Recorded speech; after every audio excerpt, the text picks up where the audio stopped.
The heavy oak door of Principal Steele's office clicked shut behind Armani Black as she stepped inside, heels tapping on the tile. The room smelled of leather and old books. Principal Marcus Steele sat behind his wide desk, arms folded, looking serious. On the desk sat the item that had caused all the trouble, a very realistic doll that Jaden had dressed in an oversized school hoodie.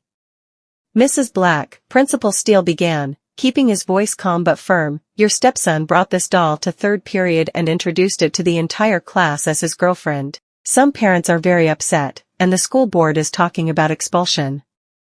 Armani smoothed her skirt and sat down, crossing her legs. "Principal Steele, I'm sure it was just a silly prank. Jaden has a big imagination. He probably thought it was funny." Steele slid a photograph across the desk. It had a name tag that said "Stepmommy's Replacement," and a sticker on the back that linked to an inappropriate website. This wasn't just a joke. Armani's confident smile faded.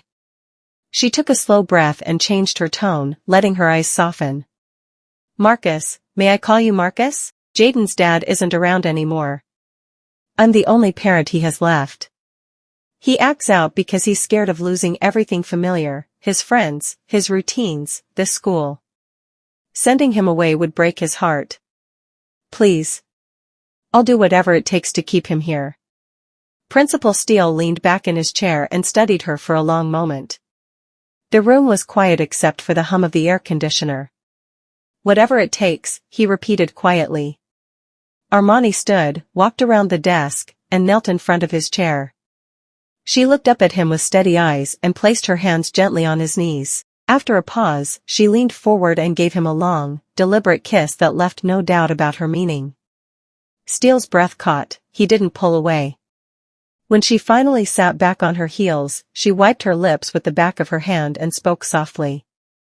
"I think we understand each other now." Steele cleared his throat, face flushed. "No expulsion," he managed. "But that doll never comes back on campus. Ever." Armani rose gracefully, picked up the doll, and tucked it under her arm. "Of course, Principal Steele. I'll have a long talk with Jaden tonight." She offered him a small, knowing smile and walked out, heels clicking down the hallway. Behind her, Principal Steele sat very still for a long time, staring at the closed door and wondering how the meeting had turned out exactly the way she wanted, and knowing he wasn't really sorry about it.